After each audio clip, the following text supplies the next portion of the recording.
Atong awiton ang saktan kita kumustahay kay once a week na kita kumustahay. How do it is to give thanks unto the Lord?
bukso ka sa kasing-kasing ko.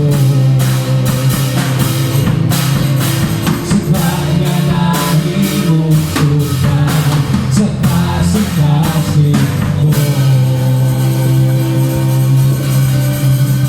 Praise God, hallelujah. Maglingkod sa kamakatyong pigsuon.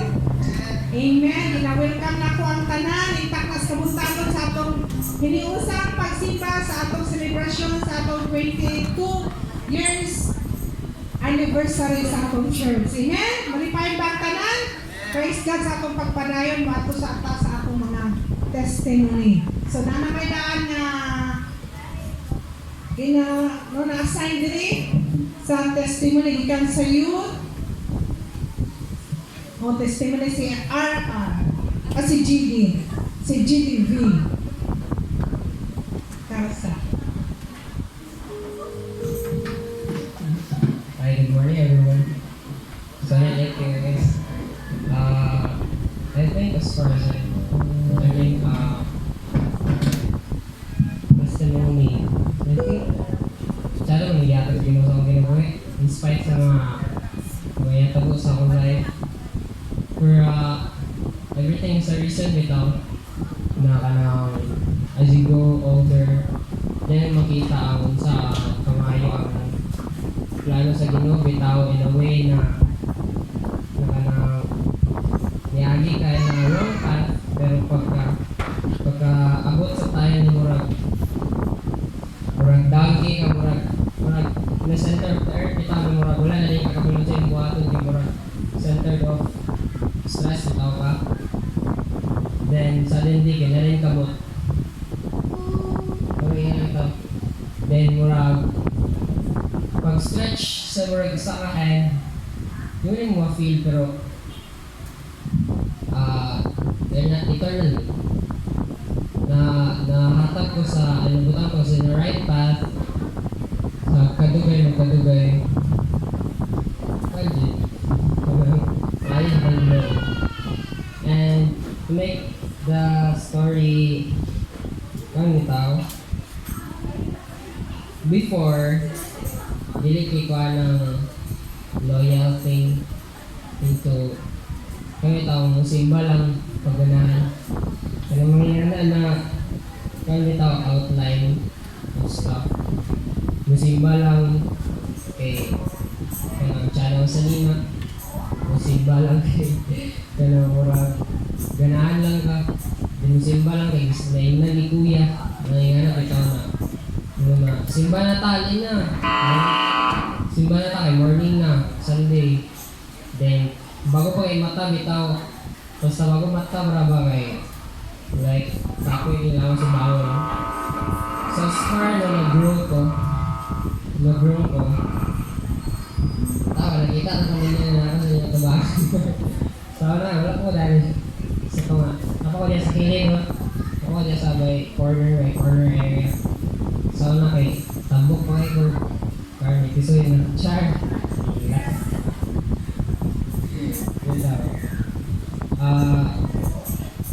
Isa po na magpasalamat sa Ginoo kayo. Kaya yatakan niya yung blessing sa mga around bottles ikaw sa una.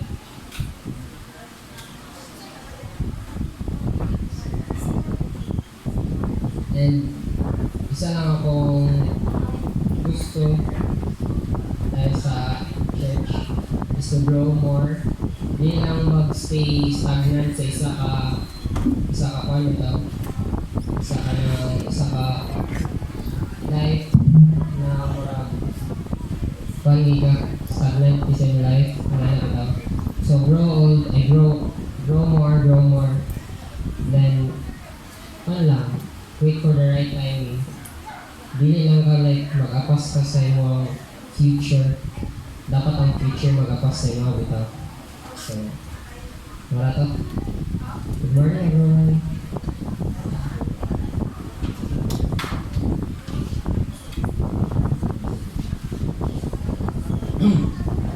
Mayong buntag sa tanan. Mayong buntag. God is good. And all the time. Alright, mura magmingaw mga ayo, mura magdili anniversary, kay mura magwala may kusog. God is good! Ayun, mura mag, ano sa mga anniversary ni or what? Well, this is actually our church anniversary, yung maglipay ta, di ba? Oh, birthday, di ba? So dapat maglipay ta, mura magnaguol. Alright, so naanasad ko mga igsoon. Di ba? Grabe. Actually, daghan may gipang contact, just a brief na nganong na ako sa tubangan. Actually, daghan may gipang contact na kanang mag-testimony. So, sa daghan kay nga gipang contact, ang ending ibalik ra day gyapon sa ako. Hiwa may manugot. Busy ko nagagibuhat. So, nibalik na gyapon sa ako. So, murag sumuna kay akong naong kay kada na activity sa church, na ay mag-testimony, murag ako aging naong ang naadire, di ba? I hope wala yapon mo na sumahan. Ha? So, way back before, kay nanamang yun ko, wala na ko kabalo pila akong edad, pero bata pa ko dire, nanami dire nagsimba, bata pa ko. Murag, ang amo ang teacher ato before is si Ate Masay. Si Ate Masay akong teacher before. So, ginapa-memorize yun ni before, ginapa-memorize ni memory verse na padaghanay, kaya naman ito yung kwarta sa una. Padaghanay, kung kinsa'y pinakadaghang na-memorize, kinsa'y pinakadaghang memory verse, so tagaan may equivalent sa among na-memorize. So, kato, grabe, na-remember na ako before when I was siguro mga grade 3, grade 4, grade 5 that year. Naka-memorize ko 100 plus pa memory verse mga ison. Grabe dito, sulat ako. Keyword na din, kung sa'y una aning akuan. Naka 100 po ko kape na to. Way back before. That's way back before.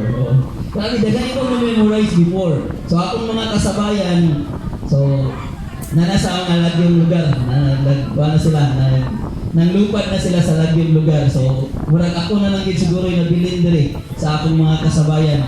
So, nanglupad na sila. So, yan na, daghan struggles before, pero because anay nga church, okay, ni-improve ang church, it doesn't mean nga ang tao nga naadili mo improve. Di ba? Kung ni-improve ang church, it means ni-improve ang tao nga naadili nagstay sa church. Nakuha ninyo? Di ba? Okay, kung wala nag-improve ang church, it means ang tao nga naa sa sulod nga church, wala po nag-improve. Before, kuhaan pa magiging siya, kanang trapal. Nakasapon pa ng trapal. Nanagilay ko ato. Tiguang nagilay ko. Kaya nakasapon pa mo sa trapal. So nakasapon pa mi sa trapal. Ako, nakasapon pa mo sa trapal before. Karon, di ba, nanami kuhaan, nanay Alcuba ba ito? Nanami kuhaan, Alcuba. Bubalay na pag-ibig dito sa ubos. Di ba? So it means, nag-improve ang church, nag-improve sa ng tao nga naadiri. Diba? So talagit ang dako kay nga kadaugan mga igsoon. Nga, ako, sa estudyante pa before, wala ko nagpabiling na estudyante, karon trabahante na. So, ina ba? It means, kung kita di ay magpailalong lang giday ta, magpailalong lang kita diya sa atong buhi nga Dios, nagida improvement may tabo sa tuang kinabuhi. Di ba? Na-improvement ka mahitabo sa tuang kinabuhi as long as naata diya sa kiliran sa atong buhi nga Dios. Di ba siguro? Sa mga estudyante karon struggle pa ta sa atong studies for those who are students. Siguro struggle pa ta sa atong studies. Pero dili pa ka magpabiling nga mag-struggle na lang ka always sa imong studies. Di ba? Later on, mahuman ka na, makakita na po kang trabaho, pero mo gini one thing, remember this one kay grabe. Daghan kay gapampo before, mga kailan ako, son, pwede ko patabang og ampo. Sabi mo yung pampo lagi ko nga makatrabaho. Kami po rin taon, ampo sa kay siyempre, amigo, kailan nimo, nya Kristohanon pa yun. So ampo yung ka nga makatrabaho, ampuan dito na mo mga igalam, ampo yun. Napagin silang pastor, na silang mami, ampo yun taon niya makatrabaho. Pagkatrabaho na, wala na nakita sa simbahan. Di ba? Inana ba? Usahay, kung gusto ta magpaampo og isa ka butang, dili na to kalimtan kung asa to siya gikan. Di ba? Muna akong natunan sa akong journey sa akong pagkakristohanon. Di ba? Usahay man gud, malimtan na nato asa tugikan. Kaya nga naman, na-overwhelm na ta sa blessing na atong nadawatan. Di ba? Muna akong gusto nga i-share sa inyo mga igala. Muna akong gusto nga ipaabot sa inyo. Sa tanan experiences na ako before, sa tanan struggles na naagian ako before. Di ba? Most of you here knows nga akong papa before is one na akong papa, security guard akong papa before. Security guard. Undang siya sa pagka-security guard, nag-driver siya o multicab diri sa nag-conductor pa ko diri sa una. Nag-conductor pa ko diri sa Balulang Liner sa una. Karong social na akong papa. Taxi driver na, aircon na. Diba? Social na akong papa. Na-improvement na. Social na akong papa. Diba? So, inana ba? Even though we are 7 in the family, diba? Maglisod yun ang akong parents. Honestly, maglisod yun sila pa eskwela sa amo. We're 7 niya. Multi-cab driver akong papa before. Maglisod yun pa eskwela. Pero mo lagi na, as long as naakay Kristo sa imong kasing-kasing, as long as naakay gigunitan na sa Jeremiah 29:11, diba? Mo akong ginagunitan yung verse for me. For I know the plans I have for you, declares the Lord. Plans to prosper you and not to harm you. Plans that will give you hope and a future. Mugin na akong ginagunitan nga verse. So karon, wala ko nagpabiling og konduktor. Wala na ko nagkonduktor karon. Wala na ko na maligya sa agura. Maligya mo ko agura before. Wala na ko na masok. Ako na'y gatudlo karon mga igsoon. Diba? So inana ba, ang grasya sa Ginoo, kung ikaw magpabilin lang gid kadiha kang Kristo, naagid ang grasya sa Ginoo. Mugid na ang akong dako nga kadaugan mga iban. Mupod na akong gusto i-share sa inyo. Muna akong gusto nga mahitabo pod sa inyo ha. Nga kada bitaw ang atong kadasig kung unsa ta kainit sa una, dili ta nga magkalayo, kung dili magkalayo gid gihapon. Di ba? It doesn't mean namanggid mi grupo sa mga young adults sa Tibong Cagayan de Oro sa Assemblies of God. Gamit gid me every once a month, every second Friday. Mugid na akong ginadasig sa ilaha. Kung nga, sa una nga young people pa ta dasig kaayo ta. Pag nakatrabaho na ta, di na nita mo tungo sa church. Kay ilaha na dagko na man sila. Bata pa man sila. Ako nanarbaho na ko, ang ako kuha na lang akong ihatod. No! Di ba, even sa atwa karon ganin, na-separate mo yung mga bata-bata o bata-bata sa una. Di ba? Na-separate man. Di ba? It doesn't mean nga nanatay namin ng edad, mawala na din ta sa itong pagpangalagad sa Ginoo. Ang kainit, mawala na dayon. It means, kung kita nga na nasa taas, mas muinit pa ta, di ba? Kaya mo atong ipakita sa mga gagmay pa. Nga, init manggaling dagko na may opang ka mo nga bata pa. Makalihok pa mo. Diba? So inana ba? Mugin na akong gusto na ipakita sa ilang mga igsoon. Muna akong gusto i-share. Nga kita, kung unsa ta karon, unsa atong estado sa kinabuhi karon, ipakita na to ang kainit sa pagpangalagad diha sa atong buhi nga Dios. Muna akong gusto ipaabot sa inyo mga igsoon. So thank you, that's all, and may God bless us all. Amen. Praise God, sada kayo siyang testimony igsoon. Amen?